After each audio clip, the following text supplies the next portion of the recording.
Hello everyone, good morning. আর সুন্দরবনের আজকে আমার ডে 3। তো ডে 2টা আমি মানে যেভাবে আর কি অর্ধেক অর্ধেক ভিডিও করেছি, বাট ডে 3টা আমি ভাবছিলাম আজকে তোমাদের সাথে সুন্দরবনের বেশ কিছু জিনিস শেয়ার করতে চলেছি। তো আজকে আমি ফার্স্ট মর্নিংয়ে উঠেছি ওই 7:30 মতো। তো এখন হচ্ছে বাবা বলছে কলা খাবো, আমার ভীষণ ইচ্ছে করছে। মানে আমাদের তো কলার বাগান রয়েছে পুরো টোটালি একটা, আমাদের ওই মানে বাড়িতেই আর কি, আমাদের ফিল্ডের একদম শেষে। তো বাবা বলছিল আজকে কলা নামাবো, এক কাঠি কলা নামাবো, সেটাকে কার্পাইট দেবো। আর আমি এখন বেশ কিছুদিন রয়েছি এখানে, তার জন্য এখন কলা কাটতে যাব আমরা। আর মা সকালবেলা উঠে এই যে দেখছো, এই যে যেহেতু আমাদের আজকে হচ্ছে, কালকে আমাদের ষষ্ঠী ছিল বাসন্তী পূজার, আজকে সপ্তমী, তো মা হচ্ছে উঠানটা আর কি গোবর দিচ্ছে। আর আমাদের বাড়িটা তোমাদেরকে একটু ঘুরে দেখাচ্ছি, বাড়িতে কি কি রয়েছে, আমাদের ঘর কটা, রুম কটা, সব কিছু আজকের ব্লগে তোমরা দেখতে পাবে। আর আমার বাড়িটা কোথায়, কোন জায়গায় সুন্দরবনে আমার বাড়িতে কি কি রয়েছে, সব কিছু আজকের ব্লগে দেখতে পাবে। তার জন্য আজকের ব্লগটা একটু কন্টিনিউ করো, চলো। এটা হচ্ছে আমার বাড়িতে ঢোকার রাস্তা, মানে এখান থেকে একদম সোজাই যে নদী দেখা যাচ্ছে, এই যে একটা বাঁধ দেখা যাচ্ছে, সেই বাঁধের ওপারটা হচ্ছে নদী। এই সোজা দিয়ে আমার বাড়িতে ঢোকার পরে এই সাইডটা আমার বাড়ি, সেটা আমি পরে দেখাচ্ছি তোমাদের। প্রথমে আমি তোমাদেরকে দেখাই আমার বাড়ির পুরো এরিয়াটা। এখান থেকে ওই রাস্তা থেকে আমার বাড়ির এরিয়াটা পুরো ওই মাথা পর্যন্ত রয়েছে। তার মধ্যে এখানে প্রচুর গাছ রয়েছে, তোমাদেরকে দেখাই যে আম হয়েছে, বাবা সব রকম গাছ আর কি লাগায়। এই যে এখানে আম গাছ রয়েছে, এখানে আম ধরেছে, ওই যে আম ধরেছে, ওদিকে পেয়ারা গাছ রয়েছে, এটা রয়েছে সুপুরি গাছ, এই যে লম্বা, এটা হচ্ছে সুপুরি গাছ। এদিকে রয়েছে আখ গাছ, যেটাতে এই যে বড় বড় আখও হয়েছে, এই যে আখ গাছ। এটা আজকে দুপুরবেলা একটা আখ আমরা কাটবো, কেটে খাবো, তো সেটা তোমাদেরকে শেয়ার করব। আর এদিকে সমস্ত এগুলো হচ্ছে আম গাছ, যেগুলো এই যে বড় বড় আম হয়েছে, দেখতে পাচ্ছ তোমরা, প্রচুর আম হচ্ছে। বাবা এখন এই সবগুলো লাগিয়ে রেখেছিল। আর এর আগে আমাদের আয়লা হয়েছিল, এই যে এখানে আছে একটা পেয়ারা গাছ, যেটাতে পেয়ারা হয় এখন, তবে এখন যেহেতু গরমকাল তো এই টাইমটা পেয়ারা নেই। আর আমার বাপের বাড়িতে হচ্ছে আমাদের ভিটাটা অনেকটা বড়, অনেকটা এরিয়া নিয়ে আর কি আমাদের এই আর কি ভিটা বাড়িটা। তো এটা হচ্ছে আমার কাকুর বাড়ি, যেটা আমার কাকিমা মারা যাওয়ার পরে আমার কাকু একাই থাকে, এই যে কাকু চলে যাচ্ছে ভাত খেয়ে। তো এটা হচ্ছে আমার কাকুর বাড়ি। আর এখন আমাদের সুন্দরবনে হচ্ছে মৌমাছি যারা বাক্স নিয়ে থাকে তারা রয়েছে। আমাদের যে ফাঁকা জায়গাটা, এই জায়গাটা আমি তোমাদেরকে দেখাই, এগুলোতে হচ্ছে কুমড়ো লাগানো রয়েছে। আর সুন্দরবনের বেশিরভাগই সবার বাড়িতে এরকম প্রচুর জায়গা মিলে একটা ভিটা বাড়ি রয়েছে, যেটা আমাদের নদিয়ার দিকে বা কলকাতার দিকে খুব অল্প সীমিত জায়গার মধ্যে একটা ঘর মানে বাড়ি হয়। তো আমাদের এখানে এই জিনিসটা অনেকটা। আর এই যে দেখছো গাছে কত বড় বড় আম হয়েছে, এই যে এখানে হয়েছে, একটু জুম করে দেখাই তোমাদের, এই যে। আর সুন্দরবনের একটা মেন জিনিস যেটা তোমাদের সাথে শেয়ার করি, এখানে হচ্ছে যেহেতু প্রত্যেকের বাড়িতে অনেকটা বড় জায়গা মিলে আর কি ভিটা বাড়ি, অনেকটা জায়গা মিলে আর কি থাকার যে ভিটা বাস্তু সেটা, তো তার জন্য আমাদের সুন্দরবনে প্রত্যেকটা মানুষ কি করে বাড়ির মধ্যেই প্রচুর সবজি গাছ লাগায়। সেটা হচ্ছে যে বেগুন, এখানে ছিল অনেক ধরনের সবজি, এখন রয়েছে এই যে এগুলো, এখন এগুলো হচ্ছে কুমড়ো গাছ, এদিকে রয়েছে বেগুন গাছ, আর এদিকে আরও প্রচুর গাছ রয়েছে আমার বাড়িতে, যেগুলো তোমাদের সাথে আস্তে আস্তে শেয়ার করব। এই যে কলা গাছ, এই যে কলা হয়েছে, এরকম কলা গাছ বাবার প্রচুর, এই বাগান রয়েছে ওই সাইডে, এটা হচ্ছে আম গাছ। আর একটা বাগান তোমাদেরকে দেখাই, মোটামুটি সব গাছই রয়েছে আমার বাড়িতে। এর মধ্যে এখানে রয়েছে এই যে লেবু গাছ, লেবু হয়েছে, তোমাদেরকে এটাও শেয়ার করি, এই যে লেবু হয়েছে। আমাদের এখানে একটা মেন জিনিস, যেটা আমরা কোনো কিছু কিনে খেতে হয় না, আমাদের সমস্ত কিছু আমাদের বাড়িতেই হয়ে যায়। এখানে তোমাদেরকে আরও একটা জিনিস শেয়ার করি, এই যে আমাদের লিচু গাছ, এই যে দেখছো, এই যে এখানে হয়েছে লিচু, বড় বড় সাইজ হয়েছে। আর কিছুদিন বাদে এই লিচুটা আর কি হয়ে যাবে, তার মধ্যে এই যে 2-1টা নষ্ট হয়ে যাচ্ছে। তো এখানে রয়েছে লিচু। আচ্ছা, তারপরে এদিকে দেখো, তোমাদেরই দেখাই, এদিকে হচ্ছে পেঁপে গাছ, যেটা হচ্ছে খুব বড় বড় পেঁপে হয়েছে। আর এরকম গাছ আমাদের এই পুরো বাড়িটার মধ্যে প্রচুর রয়েছে। এদিকে হচ্ছে কাঁঠাল গাছ, এই যে কাঁঠাল হয়েছে, এই যে বড় বড় সাইজের কাঁঠাল হয়েছে, কাঁঠাল, লিচু, আম সমস্ত কিছুই আর কি বাড়িতেই গাছ লাগানো রয়েছে। আর একটা যেটা একটা অন্য ধরনের ফল যেটা তোমরা অনেকেই জানো না, সেটা হচ্ছে যে সবেদা। সেটা হয়তো বেশিরভাগ লোক জানো, আবার কেউ কেউ জানো না। দেখাই তোমাদের জুম করে একটু। এই যে ফলটা, এই যে ফলটা, এটাকে বলে সবেদা গাছ, মানে আমরা এখানে বলি সবেদা ফল।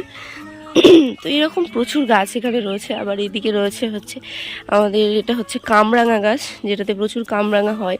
আর এটা হচ্ছে জামরুল গাছ। জামরুল গাছে এই যে তোমাদের জামরুলগুলো দেখাই, এই যে এটা হচ্ছে জামরুলের ফল, মানে এখন সবে মানে ধীরে হচ্ছে আর কি, এখনো বড় হয়নি। এই যে আস্তে আস্তে হচ্ছে, এগুলো ছোট। তো এরকম জামরুল গাছে রয়েছে, প্রচুর গাছ রয়েছে যেটা আমাদের বাড়িতে। আর এটা তো তোমাদেরকে বললামই যেটা আমার কাকুর ঘর, আর আমাদের ঘরটাও আমি দেখাচ্ছি। আর এটা হচ্ছে এখানেও এই জায়গাটাতে পুরোটা কুমড়ো লাগানো রয়েছে, পুরোটা কুমড়ো। আর দূরে একটা জিনিস তোমাদেরকে জুম করে একটু দেখাই। এই যে জায়গাটা তোমরা দেখছো, এই যে মন্দিরটা করা আছে, এটা হচ্ছে আমার কাকিমা যিনি স্বর্গীয় হয়েছেন তার হচ্ছে সমাধি। সমাধি বলতে ওখানে পাশাপাশি, এই যে এখানে পাশাপাশি দুটো হচ্ছে সমাধি রয়েছে, যেখানে আমার ঠাকুমা অ্যান্ড আমার ঠাকুমা নয়, আমার কাকিমা অ্যান্ড আমার ঠাকুর দাদাকে এখানে আর কি দাহ করা হয়েছিল। আর আমাদের সুন্দরবনের একটা মেইন জিনিস যেটা তোমাদের সাথে শেয়ার করা হয়নি, সেটা হচ্ছে আমাদের এদিকে কোনো মানুষ মারা গেলে তাকে বাড়িতেই আর কি দাহ করা হয়, বাড়িতেই দহন কার্য করা হয়। এবং যেহেতু অনেকটা বড় জায়গা, আর এখানে কোনো শ্মশান আশেপাশে নেই, অবশ্যই আছে কিন্তু সেটা অনেকটা দূরে। তো তার জন্য আমাদের এখানকার কোনো মানুষ গত হলে তাকে আমাদের বাড়ির মধ্যেই একটা কোনো ফাঁকা জায়গার মধ্যে দাফন করা হয়, অ্যান্ড সেখানে তুলসী মন্দির করা হয়, সেটাকে আর কি সন্ধেবেলা সেই জায়গাটা পুজো অর্চা করা হয়। তো এটাই ছিল। আর এখন হচ্ছে আমি যাব একটু কলা, বাবা বললাম তোমাদেরকে, সেটা কাটবো। চলো দেখাই তোমাদের। এই কলাটা কাটবে, এইটা কাটবো না সামনে একটা ছোট সাইডে কাটবো? কোনটা ভালো হবে? এটা ওটা দেখি, ওটা দেখি কেমন আছে। ওটা বেশি না, এই যে এগুলোকে সৌরি কলা বলে। এখানে অনেকটা রয়েছে, এটা কাটো। এই ছোট, হ্যাঁ ছোট রয়েছে, এটাই কাটো তুমি। তাহলে এইটা কাটবো? হ্যাঁ এটা কাটো। চলো হচ্ছে উঠানটাকে এই যে সুন্দর করে এই যে ন্যাপন দিচ্ছে, আমাদের কথায় আমরা বলি এটাকে ন্যাপন দেওয়া। আর তোমাদেরকে দেখাই, এদিকে রয়েছে আমাদের একটা ধানের গোলা, যেটা আমাদের সুন্দরবনের ঐতিহ্য এবং গ্রাম বাংলার ঐতিহ্য। আমাদের বাড়িতেও রয়েছে, এটা নদিয়ার বাড়িতেও একটা গোলা রয়েছে। তো এই গোলাতে আমাদের যে জমি জায়গা রয়েছে তার ধান থাকে, অ্যান্ড আমাদের ঘরেও থাকে। আর এটা রয়েছে আমার মায়ের একটা মুরগির ঘর, যেটা অনেক আগে বাবা বানিয়েছিল নিজে হাতে করে কাঠ দিয়ে। তখন আমি অনেক ছোট ছিলাম, আমার মনে রয়েছে এই ঘরটা যখন বানাচ্ছিল। তো এখানে দুটো ঘর রয়েছে, উপরে একটা নিচে একটা, মাঝখান থেকে একটা মানে পার্টিশন করা রয়েছে আর কি। আচ্ছা, আর এখান থেকে এসে হচ্ছে এখানে রয়েছে আমার মায়ের একটা তুলসী মন্দির, যেটা মা সন্ধ্যাবেলা সন্ধ্যা প্রদীপ দেয় আর সুন্দরভাবে আর কি এখানে করেছে, বেশ সুন্দর। কিন্তু এর উপরে মাকে বলছিলাম একটা ঘট বসাতে হবে, ঘটের মধ্যে তুলসী আর কি এটা রাখতে হবে। তো যাই হোক, এখানে দুটো মা সুন্দর গাছ লেগেছে। আর এটা হচ্ছে আমাদের ঘর, এই যে এখনও টোটাল কমপ্লিট হয়নি, আস্তে আস্তে হচ্ছে। কারণ আমাদের এই জায়গাটা একটা ঘর ছিল, সেটা ভেঙে এই ঘরটা তৈরি হয়েছে, তো তার জন্য আস্তে আস্তে ঘরটা রেডি হচ্ছে। আর এখানে এই ঘরের মধ্যে হচ্ছে দুটো রুম রয়েছে, আমি তোমাদেরকে একবার দেখাচ্ছি। ঈশিতা সবে ঘুম থেকে উঠলো, ঘুম থেকে উঠে মুখটা পুরো কালো করে রয়েছে। চলো আমি একটু ঘরটা দেখিয়ে দিই তোমাদের। প্রথমে ঢুকেই হচ্ছে আমি পুরো অগোছালো করে রেখেছি এই জায়গাটা, আমার ব্যাগ ফ্যাগ রয়েছে, আমার জিনিস রয়েছে, তো এখানে প্রচুর জিনিস এনেছি আমি, সেইগুলোই খাটটার উপরে রেখেছি। আর এই জায়গাটা হচ্ছে, এটা আমাদের যে সোলার সিস্টেম ছিল আগে, আমাদের সুন্দরবনে কারেন্ট ছিল না, তো তখন আমাদের এই সোলারে আর কি লাইট জ্বালাতে হতো। এখানে একটা রয়েছে টিভি, যেটা আমার মায়ের সন্ধ্যাবেলার সঙ্গী, এখানে মা সিরিয়াল দেখে আর কি। আর এদিকে ঘরে ঢুকতেই প্রথমে আমি এখনও সকালের বিছানা তোলা হয়নি, কারণ আমি অনেক সকালে ভিডিও করছি তার জন্য। এদিকে মায়ের এখনও সিংহাসন হয়নি, তো এখানে আমাদের যে ঠাকুর রয়েছে মা এখানে আর কি রেখেছে সাজিয়ে। এদিকে একটা বিছানা রয়েছে, আমি এখন দেখাচ্ছি না কারণ আমি এখনও রেডি করিনি ওটা। আর আমাদের এই ঘরের উপরটা হচ্ছে অ্যাসবেস্টস দেওয়া, ঘরের উপরটা তো এটাই।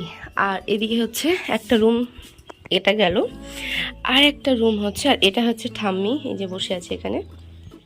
আর একটা জিনিস দেখায়, এই জায়গাটা অগোছালো রয়েছে, তার কারণ হচ্ছে এই জায়গাটা প্রচুর আলু রয়েছে। আমাদের মাঠে বিকালবেলা যাব, তোমাদেরকে দেখাবো এই আলুগুলো আমাদের মাঠে চাষ হয়, তো সেখান থেকে এনে এইভাবে রাখা হয়েছে। আর সেকেন্ড রুম হচ্ছে এটা আমার ঠাম্মির ঘর, যেটা এখনও আমার ঠাম্মিও গোছায়নি বিছনাটা, তো এটাই। আর এই বারান্দা, এই জানলা দিয়ে আমাদের বাইরেটা পুরোটা দেখা যায়, এই যে পুরো বাইরেটা। খুব সুন্দর একটা পরিবেশ, আর সুন্দরবনের সব থেকে বেটার যেটা, সেটা সবুজ একদম চারিদিকে, খুব সুন্দর একটা পরিবেশ। এবার তোমাদেরকে আমি বাইরেটা, এদিকটাও মায়ের রান্নাঘর তোমাদেরকে তো দেখালামই, এর আগের ব্লগে দেখিয়েছিলাম। এই জায়গাটা একটা ফাঁকা জায়গা এখানে। আর এখানে আমরা রাত্রেবেলা শুয়েছি আজকে, আমি আর মা এই জায়গাটাতে শুয়েছি, আর বাবা ঘরে শুয়েছিল, তো এটাই। আর মা এই জায়গাটা রান্না করে, এই যে মা এই জায়গাটা রান্না করে, উনুনে রান্না হয়। আমাদের এখানে 3টে উনুন করা আছে, 2টো আর একটা আছে সাইডে, এই যে এখানে আছে 2টো উনুন, আর এটা আছে সাইডে, 3টে উনুন মোটামুটি। এদিকে গ্যাসও রয়েছে, বাট গ্যাস মা খুব একটা রান্না করে না, মাঝে মাঝে কোনো রকম আর কি ভাজাভুজি বা আলু ফ্রাই, মাছ ফাছ এগুলো ফ্রাই করতে লাগে। এবার তোমাদের সাথে বাইরেটা শেয়ার করব আমি, আমাদের বাড়ির যে বাইরেটা সেটা তোমাদের সাথে একটু হালকা করে শেয়ার করব। আর তারপরে আমি বিকালের দিকে যতটা পারবো আমাদের নদীটা কীরকম, ওপারে বাঘ থাকে, সেগুলোও তোমাদের সাথে শেয়ার করব। এবার হচ্ছে আমি বাড়ি থেকে আর কি বাইরে বেরোচ্ছি, মানে এটা আমার রাস্তা, এই যে সামনে দিয়ে এটা রাস্তা গেছে,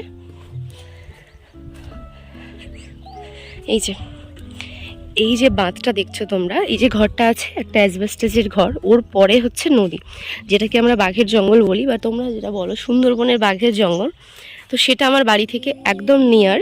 এই যে দেখছো, এই যে অ্যাসবেস্টসের একটা ঘর দেখা যাচ্ছে, এই ঘরটার ওপারে রয়েছে আমাদের যে নদী, সেই নদীটা পেরোলেই ওপারে বাঘের জঙ্গল। আর এই যে আমাদের এদিক দিয়ে গ্রামের রাস্তা, মানে এই দিকটা পুরো গ্রাম রয়েছে, আর এই দিক থেকে একটা রাস্তা যেটা পিচ ঢালাই রাস্তা, একদম সোজা বাজারে চলে গেছে, আর আমাদের বাজার কাছাকাছি, কোনো অসুবিধা নেই। আর এটা হচ্ছে পুকুর, এই যে পুকুরটা ছেঁচা হয়েছে, মাছ মানে জলটা কমে গেছে আর কি। যাই হোক, এটাই ছিল আমার বাড়ির ব্লগ, তোমাদের কেমন লেগেছে অবশ্যই জানিও। আর আমি বিকালের দিকে অবশ্যই নদীটা দেখানোর চেষ্টা করব, তবে এখন বাড়িটা দেখালাম, এই ব্লগটা আমি এইভাবেই ছেড়ে দেবো। তোমাদের যাদের যাদের সুন্দরবনের আরও কিছু দেখতে ইচ্ছে করে তো তারা অবশ্যই আমার কমেন্টে জানিও, আর সবাই ভালো লাগলে একটু ভিডিওটা শেয়ার করে দিও। চলো আজকের মতো ভিডিওটা এখানেই শেষ করছি। আবারও সুন্দরবনের নতুন নতুন ব্লগ পেতে আমার চ্যানেলটাকে একটু ফলো রেখো, সাবস্ক্রাইব করো।